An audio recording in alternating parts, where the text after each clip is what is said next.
Natural disasters have been a fear of mankind throughout history, from a volcano near Pompeii to an earthquake in the Pacific Ocean. A natural disaster can devastate a whole region, causing mayhem and destruction in its wake. A deadly earthquake and resulting tsunami off the coast of Japan would result in nearly 20,000 missing and dead, a country economically wounded, and a chain of events that would cause a nuclear disaster on a scale which the world had not seen since Chernobyl. If you like what we do here at Plainly Difficult, consider helping the channel grow by liking, commenting and subscribing. Let's get started.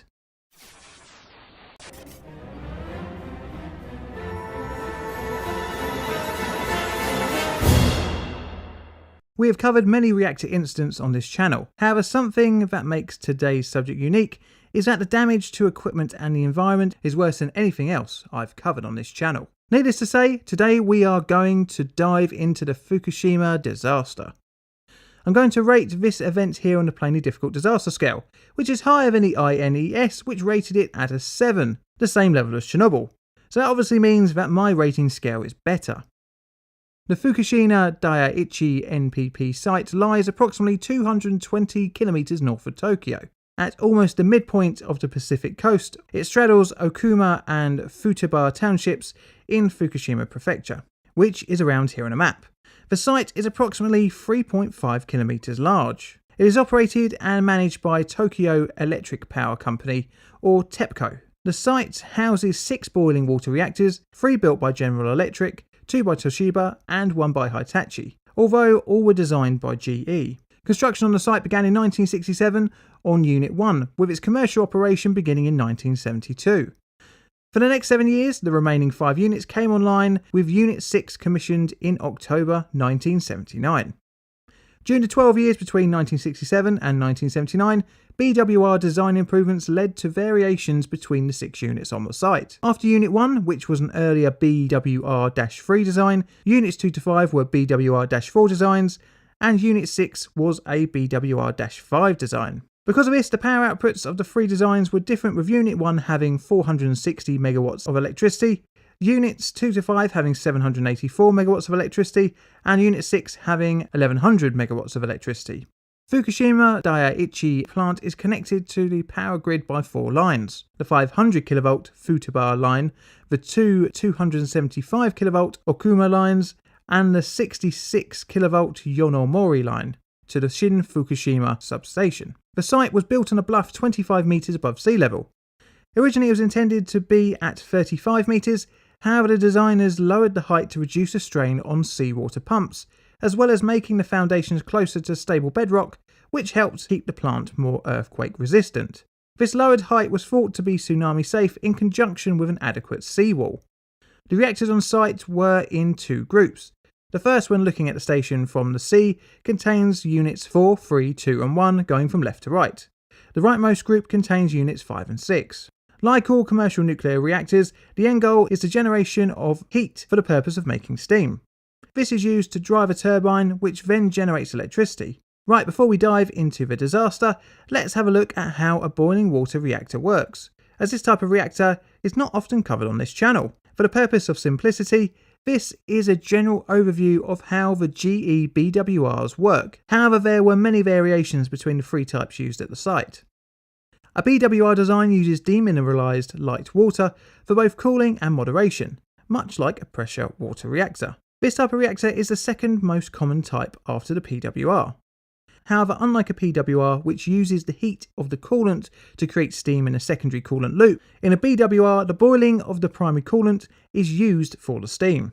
The steam is collected in the top of the reactor before passing towards the turbines. The steam generated from fission passes through the turbine, after which it goes to a condenser to be returned back to water. Inside the condenser, a secondary loop of water is used and is kept separate from the primary to stop cross-contamination.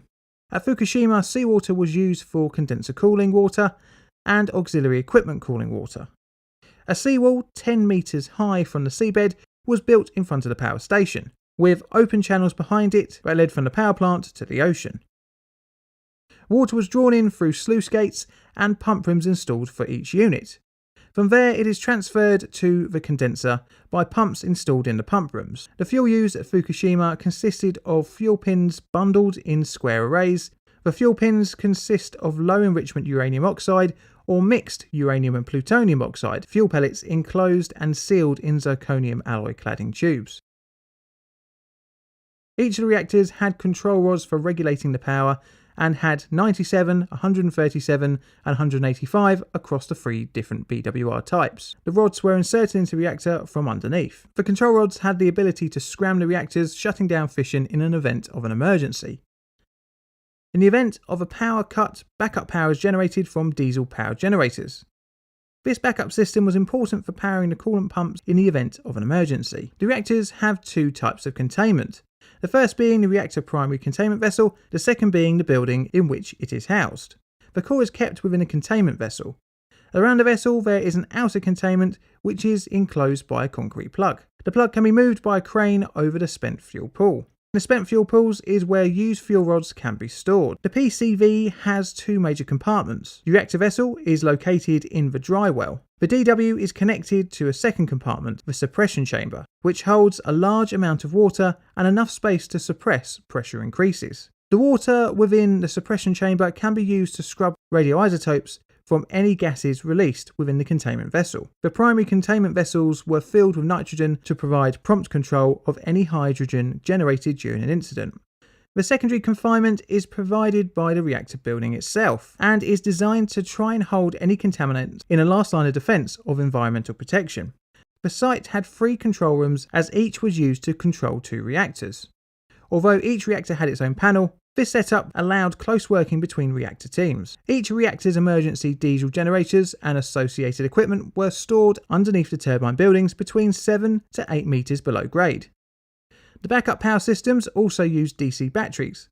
These were located in the basements of the control buildings for units 1, 2 and 4 and in the mezzanine levels of the turbine buildings for units 3, 5 and 6. Units 1 to 5 had 2 diesel generators each and unit 6 had 3. The batteries gave the power plant up to 8 hours of emergency power in the case of electrical isolation from the grid. Issues were raised by some engineers during construction as placement of safety critical equipment below grade had a higher risk of flooding, especially when combined with the lower bluff of the site. However, these issues were swept away by TEPCO's decision to follow GE's design plans to the letter, and oh boy, that would come back to bite them.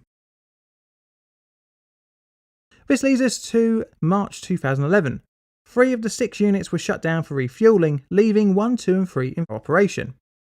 There were some 6,400 workers on site, approximately 2,400 consisting of 750 TEPCO personnel and around 1,650 contractors were working in the controlled area, with approximately 2,000 carrying out work in the support of the planned refuelling. Unit 4 had its fuel rods removed and Units 5 and 6 still had their fuel elements inside the reactors, however the control rods were inserted into the core to stop fission. On the 11th of March at 14:46 local time, an earthquake of a magnitude of 9 lasted for 2 minutes.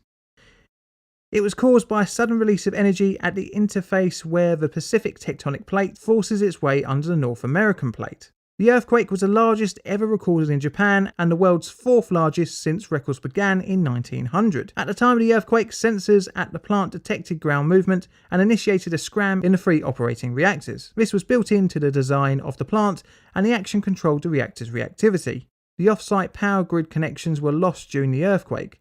Because of this, the emergency systems needed power to be supplied by the 13 on-site generators. Even after shutdown, the reactors needed power to monitor and pump coolant through the cores, as after fission, the fuel elements still provide decay heat strong enough to cause fuel element melting. To help with the cooling in normal shutdown, the turbines are bypassed and the coolant in steam form goes straight to the condensers, after which it is pumped back to the core, completing the cycle. However, during this event, the reactor was completely isolated from the turbine building due to the loss of power caused by the earthquake. With the usual way of cooling now isolated, a backup system using the suppression pool was used. Unit 1 used a different system to the remaining reactors. It used 2 closed cooling loops by sending the primary coolant through a heat exchanger, using a secondary tank of cooling water. Once the heat was exchanged from the reactor coolant to the secondary water, the primary coolant then returned to the reactor via gravity. However, this system was cooling down the reactor too efficiently. Fearing damage to the reactor vessel from extreme heat changes, one of the systems was turned off. This was set out in the operational procedures. For Units 2 and 3, an open system was used which necessitated additional water. This was powered by steam from the primary coolant turning a small turbine, which in turn injected water back into the reactor. The steam that ran the turbine went to and accumulated in the suppression pool inside the primary containment vessel, which served as a heat sink for absorbing the waste heat. The water needed to continue cooling the reactor was supplied from a condensate tank. Once the tank was empty or the suppression pool was full, water was then supplied from the pool for cooling. However, not only the operating reactors on the 11th of March had decay heat. During refueling, the spent fuel rods are placed in pools near each reactor. These are also still hot, so effective cooling is normally provided by electrical power. If it was just an earthquake, the event would have been effectively managed using the on-site generators and batteries.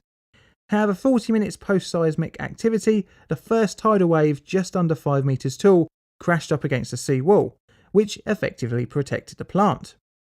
However, just 10 minutes later, a second 14-meter high tsunami wave was heading for the power station. The wave effortlessly crashed over the seawall, which only provided protection of around 5 meters above the normal sea level. The water flooded the turbine rooms, shorting out their electrical systems. The wave damaged the unhoused seawater pumps. This meant that essential plant systems that use seawater, including the liquid-cooled emergency diesel generators, could not be cooled to ensure their effective operation. The flooding water made its way into all buildings, including the vital basements that housed the generators and their associated electrical equipment.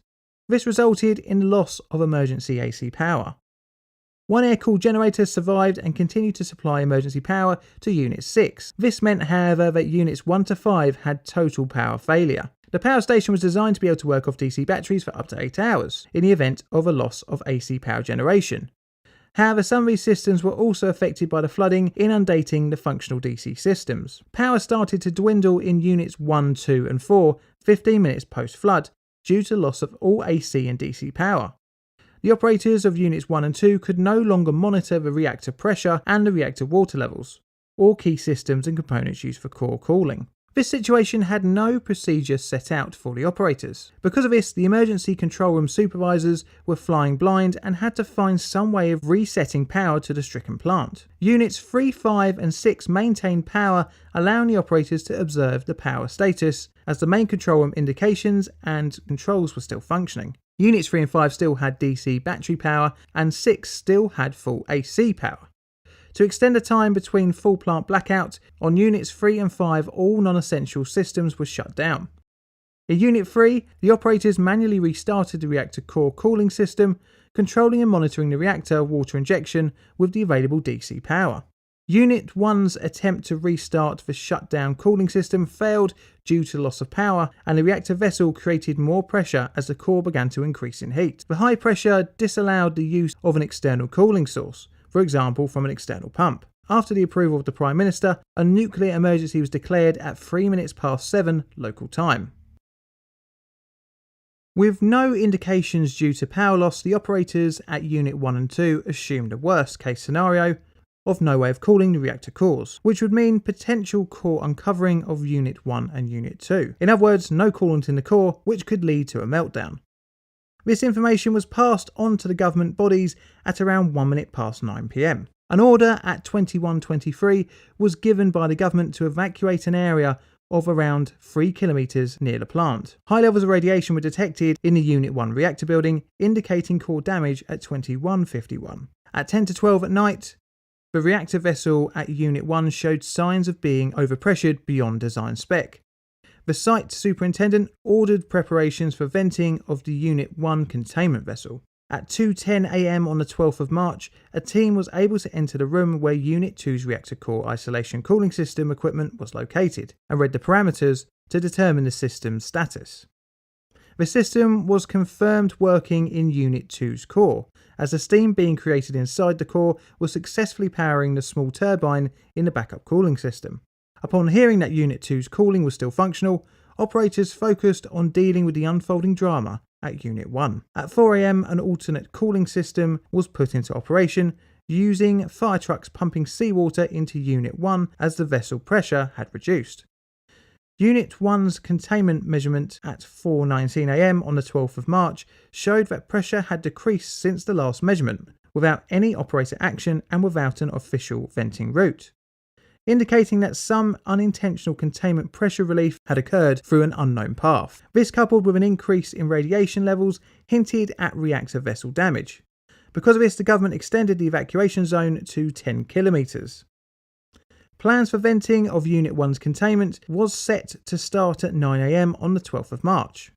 As soon as the Fukushima prefecture authorities confirmed at 9:02 AM of the completion of the evacuation of Okuma town, the team started the manipulation of valves in order to arrange the path for the venting of Unit 1's containment to atmosphere. At 2 PM, the final valve was manipulated. The success of the venting operation was confirmed by a decrease in containment pressure at 2:30 PM. Initially, no increase in radioactivity was seen, however this would change 1 hour post-venting, and was measured at 1 millisievert an hour near Unit 1. At Unit 3, after 20.5 hours of operation, the reactor core isolation cooling system ceased to operate at 11:36 AM. The system was unsuccessfully restarted, resulting in the heat within the reactor core creating steam, lowering the coolant level. An automatic high-pressure coolant jet system started after the level dropped past the set level. At 3:30 PM, work to connect the mobile voltage power supplies to Units 1 and 2 using an undamaged transformer in Unit 2 was completed, and a low voltage grid for supply of AC power to Unit 1 was re-energised. However, before the benefits of the return of power could be reaped, Unit 1 exploded. The upper part of the reactor building of Unit 1 was severely damaged in the explosion. Although no damage was caused to the primary containment, the secondary in the form of the building was now compromised. 3 hours later, the evacuation zone was extended to 20 kilometres. The cause of the explosion was thought to be from hydrogen that had escaped from the reactor via an unknown path. Teams returned to the site to repair the damaged electrical and water feed lines. After these were repaired, the reactor had been without cooling for around 4 hours. Although things were kind of back under control for Unit 1, Unit 3 started to become the next drama during the disaster. Fearing that the turbine-driven high-pressure cooling system would fail with the lowering steam within the reactor, Unit 3 was planned to be hooked up to an external water pumping source. To facilitate this, the high-pressure system needed to be switched off for valves to be opened to be hooked up to the new cooling system. The valves could not be opened. Whilst the operators struggled for 45 minutes, the pressure within the reactor rose, disallowing the external water pumping option. Painting themselves into a corner, the operators attempted and failed to restart the high-pressure system, essentially leaving Unit 3 with no cooling system at all. An emergency at Unit 3 was declared at 5:10 AM on the 13th of March. At 5:15 AM, fire engines were called up to pump water into the reactor core like had been done for Unit 1. Again, like with Unit 1, a venting path was needed to lower pressure. To reduce the reactor pressure below the fire engine pump pressure required the activation of pressure relief valve. This was achieved by the use of 12-volt batteries taken from cars at the site, which were collected in the common main control room of Units 3 and 4. The reactor pressure vessel fell below what was needed to use the fire engine pumps. An injection of borated fresh water into the Unit 3 reactor started at 9:25 AM. Unit 3 had also gone for more than 4 hours without cooling. At 2:15 PM, high radiation dose rate of around 1 millisieverts an hour was measured near the site boundary. 15 minutes later, the radiation dose rate exceeded 100 to 300 millisieverts an hour at the entry doors of the Unit 3 reactor building. At 6:30 AM on the 14th, the water level in Unit 3 dropped as cooling water supplies that were being pumped began to dwindle. At 11:01 AM, an explosion occurred in the upper part of the Unit 3 reactor building, similar to what happened at Unit 1, destroying the structure above the service floor. In addition to the destruction of the alternate water injection arrangement, the capability to vent the containment in Unit 2 was lost. At around 1 PM on the 14th, Unit 2 began to experience cooling issues as well. In what seems to be a repeating theme, reactor pressure increased as the cooling water level decreased. To enable low-pressure fire truck water pumping, safety valves were operated to help drop the reactor pressure. The fire trucks began to pump water at 8 PM. At around 9:55 PM, confinement radiation levels had increased substantially to 5,360 millisieverts an hour in the dry well. and 383 millisieverts an hour in the suppression chamber. At 10:30 p.m, the unit operators tasked with establishing the venting line to relieve the containment pressure were unable to open the vent valves. Venting from the containment was unsuccessful, meaning that there was little that the operators could do to stop pressure buildup within the reactor containment, and in the early hours of the 15th, the inevitable happened. In the early hours of the 15th of March, explosions were heard at Units 2 and 4, with the top half of Unit 4's building being damaged. A drop in pressure readings on the suppression chamber of Unit 2 was seen. This hinted in the containment of the reactor had been compromised, meaning an uncontrolled release of radioactive isotopes. Following the events in Unit 2, all personnel except essential workers required for monitoring and emergency response were instructed by the site superintendent to go to a radiologically safe location. 650 people evacuated to Fukushima Daiichi nuclear power plant site approximately 12 kilometers away. White smoke or steam was seen to be coming from the top of Unit 2's reactor building. A radiation measurement was taken of 11.93 millisieverts an hour at the main gate at 9 a.m. An order was issued by the government authorities at 11 a.m. requiring all residents within a 30-kilometre radius of the power plant to take shelter indoors. A team needed to enter the reactor building of Unit 4 to investigate the status of the spent fuel pool. However, upon entry they recorded radiation levels of 1,000 millisieverts an hour. After an aerial survey on the 16th, water levels were confirmed in Unit 4's pool. However, it was unknown about the condition of Unit 3, making its pool a priority to ensure enough water was in place to stop the spent fuel from becoming uncovered. Spraying started on the 17th with helicopters dropping around 30 tonnes of seawater. Later, fire hoses and water cannons were used to fill the pool. Additionally, on the 20th, Unit 4 received water spray as well. Later on into March, power was gradually restored to Units 1 to 4, with Units 5 and 6 receiving power from the only working air-cooled generator. Units 3 and 4 were the last to receive power after being completely cut off for more than 2 weeks. At this time, seawater was swapped for boreated freshwater in the cooling efforts of the reactors, meaning the situation was gradually coming back under control. Unit 5 was the first to be put into cold shutdown mode at 14:30 on the 20th of March 2011. This was followed by Unit 6 at 19:27 on the same day. However, the remaining units had a long journey ahead as a more stable situation was achieved in April 2012. TEPCO published in May 2012 an estimate of the amount of radioactivity released at Fukushima, which was about 1,020 petabecquerels over the 12th to the 31st of March. 500 petabecquerels of iodine-131, 10 petabecquerels of cesium-137 and 10 petabecquerels of cesium-134. The remaining was noble gases mainly made up of xenon-133.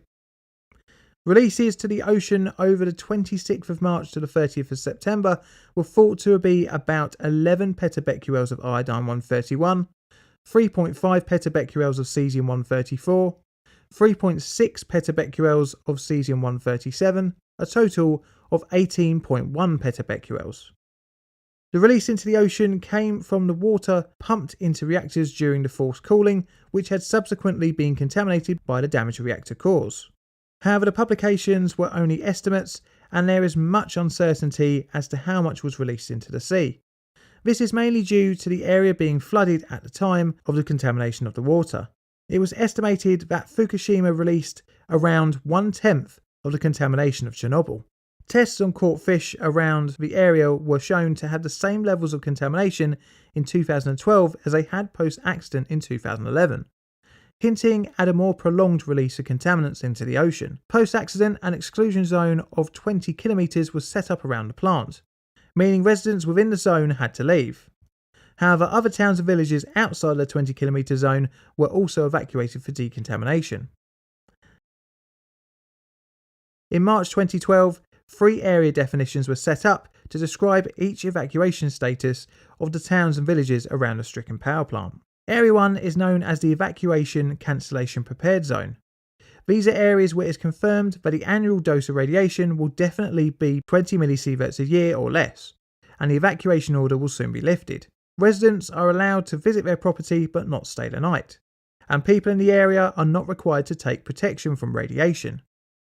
Area 2 is where residents are not permitted to live, known as the restrictive residence zone. Areas where the annual integral dose of radiation is expected to be 20 millisieverts a year or more, and where residents are ordered to remain evacuated in order to reduce the risk of radiation exposure. Residents can also return to this area but not stay the night as well. Area 3, the difficult to return zone, is where it is expected that residents will not be returning home for a long time. These are the most restrictive areas, and entry is prohibited unless specifically allowed to and whilst in protective clothing. The annual dose of radiation in these areas is expected to be 20 millisieverts a year or more within 5 years, and the current integral dose of radiation per year is 50 millisieverts a year or more. Gradually, as decontamination efforts were undertaken, many places affected in 2011 became habitable. However, such areas as Futaba and parts of Nami and Okuma are still inaccessible to residents. The roughly 195,000 residents who lived in the vicinity of the plant were screened by the end of May 2011. No elevated health risks were predicted. All of the 1,080 children tested for thyroid gland exposure showed results within safe limits, according to the June IEA report. In December, around 1,700 residents were checked, with the majority showing exposure levels below 1 millisievert a year, with the remaining all but 10 receiving below 5 millisieverts a year, with the final 10 in excess of 10 millisieverts a year. A 2012 Hirosaki University study reported 46 out of 62 people tested had activated thyroids from iodine-131. The average dose was 4.2 millisieverts and 3.5 millisieverts in adults and children respectively. This was much lower compared to the tests on Chernobyl evacuees, who received an average of around 490 millisieverts. It was estimated that there were around 700 deaths from disaster-related incidents, for example, people uprooted from homes and hospitals because of the evacuation. Another big contributor to health risks from such an incident is the psychological trauma linked to being near a nuclear disaster. Some of the worst affected people were the key workers at the plant who were faced with the fast-moving, ever-increasing disaster. Many who worked on the recovery efforts had to complete tasks in less than favourable conditions, all whilst not knowing the safety of their friends and family due to the tsunami in the region. As of 2018, the Japanese government has acknowledged 4 workers had radiation-caused illnesses, with one dying of lung cancer at the age of 50.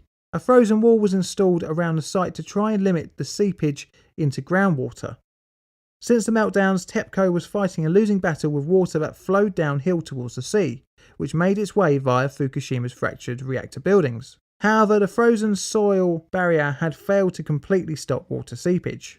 For the best part of the next decade, works at the site have been painfully slow, with not 1 but 3 melted down reactors to deal with. In April 2011, 2 robots sent into Reactor Building 1 recorded radiation levels as high as 1120 millisieverts an hour. In May, another robot was sent into Unit 1 and discovered levels in excess of 2000 millisieverts an hour. In 2012, radiation levels were found between 31.1 and 72.9 sieverts an hour inside the containment of Unit 2. The status of the fuel in Units 1 to 3 was unknown, as it had melted out of the reactor's cores for several years post-event. In 2015, another robot was sent inside the reactor confinement for Unit 1. However, the intense radioactivity immobilised it. Finally, in 2017, a remote-controlled robot took the first pictures of the melted core of Reactor 3. In 2019, a robot with 2 fingers made first contact with the fuel debris in the primary containment vessel of Reactor 2. A roadmap to start removing fuel from the 3 units was set out, with Unit 3's storage pool beginning in 2018. Plans to begin to remove fuel from the reactors is set to begin in 2021. The Japanese government so far has put $27 billion into cleaning up the mess, with around 75,000 workers scrubbing the roads, walls, roofs, gutters and drains. Around 600 million cubic feet of grass, trees and topsoil have been removed and stuffed into millions of black bags. But the road to completion of decommissioning and decontamination left by the 2011 disaster will take many more decades until it's finished. Now the IAEA report, as always, is well worth a read for a full dive into the disaster. If you'd like me to cover the aftermath in better detail, let me know in the comments and I may make it into a future video. I hope you enjoyed the video. If you'd like to support the channel financially, you can on Patreon from $1 per creation. That gets you access to votes and early access to future videos. I have YouTube membership as well from 99p per month, and that gets you early access to videos too. And all I have to say is thank you for watching.